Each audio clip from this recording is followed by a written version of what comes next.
అబ్బో ఇక్కడ కేజీ చీరలు కొంటే అర కేజీ చీరలు ఫ్రీ అంట. మంగళ్య షాపింగ్ మాల్, కేజీల్లో సేల్, టన్నుల్లో ఆనందం. చిన్న సన్నకారు రైతుల రుణాలను ఒకేసారి పూర్తిగా మాఫీ చేసే ప్రతిపాదన ప్రస్తుతం కేంద్ర ప్రభుత్వ పరిశీలనలో లేదని కేంద్ర ప్రభుత్వం పార్లమెంట్లో స్పష్టం చేసింది.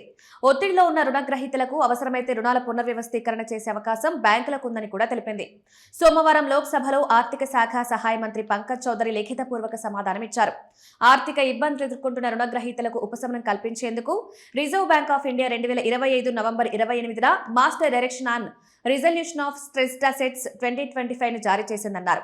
ఈ మార్గదర్శకాలను 2026 జూలై 1 నాటికి అప్డేట్ చేసినట్లు వివరించారు. ఈ మార్గదర్శకాల ప్రకారం ఆర్థిక ఇబ్బందుల్లో ఉన్న రుణగ్రహీతల రుణాలను పునర్వ్యవస్థీకరించాలా వద్దా అన్న విషయంలో బ్యాంకులు, ఇతర రుణదాతలు తమ బోర్డు ఆమోదించిన విధానాలు, నియంత్రణ నిబంధనల ఆధారంగా నిర్ణయం తీసుకునే స్వేచ్ఛ కలిగి ఉంటాయని తెలిపారు.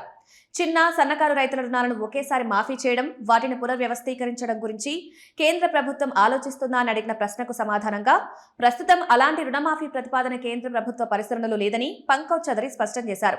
మరో ప్రశ్నకు సమాధానంగా 1934 రిజర్వ్ బ్యాంక్ ఆఫ్ ఇండియా చట్టంలోని సెక్షన్ 25 ప్రకారం ఆర్బీఐ ప్రభుత్వం వద్ద ఒక ప్రతిపాదన పంపిందన్నారు. ఇందులో 10-20 రూపాయల పాలిమర్ బ్యాంక్ నోట్లను ఒక్కోరు విలువలో 100 కోట్ల చొప్పున ఫీల్డ్ ట్రయల్ కోసం ముద్రించాలని, ట్రయల్స్ విజయవంతంగా పూర్తయితే 2 విలువల్లో పాలిమర్ నోట్లు సాధారణంగా కూడా విడుదల చేయాలని సూచించినట్టు తెలిపారు. అంతర్జాతీయ అధ్యయనాల ప్రకారం కాగితపు కరెన్సీ నోట్లతో పోలిస్తే పాలిమర్ బ్యాంక్ నోట్ల జీవితకాలం గణనీయంగా ఎక్కువగా ఉంటుందని ఆర్బీఐ తెలిపిన విషయాన్ని గుర్తు చేశారు. ఈ నోట్లు సాధారణంగా చలామణిలోకి వచ్చిన తర్వాతే డిజిటల్ పేమెంట్స్ ఏమైనా ప్రభావం ఉంటుందా లేదా అనేది అంచనా వేయగలమని వివరించారు. కరెన్సీ నోట్లు, డిజిటల్ పేమెంట్ వ్యవస్థలు రెండూ ప్రజలకు అందుబాటులో ఉన్న పరస్పరం తోడ్పడే చెల్లింపు మార్గాలని చెప్పారు. ఆర్బీఐ సమాచారం ప్రకారం పాలిమర్ బ్యాంక్ నోట్లు కాగితపు నోట్లతో పాటు మాత్రమే విడుదల చేయాలని ప్రతిపాదించారని, కాగితపు కరెన్సీని పూర్తిగా తొలగించి దాని స్థానంలో పాలిమర్ నోట్లు తీసుకురావాలనే ప్రతిపాదన ప్రస్తుతం లేదని స్పష్టం చేశారు. 2026 జూలై 21 నాటికి ఈ పథకం కింద లబ్ధిదారులైన సంస్థలకు మొత్తం 5,17,657 గ్యారంటీలు జారీ చేసినట్టు తెలిపారు. వీటి మొత్తం గ్యారంటీలువ 1,90,523.78 కోట్లుగా ఉందన్నారు.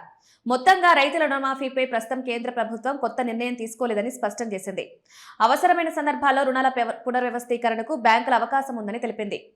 ECLGS 5.0 కింద వేలాది సంస్థలకు భారీ స్థాయిలో గ్యారంటీలు అందించినట్లు ప్రభుత్వం వెల్లడించింది.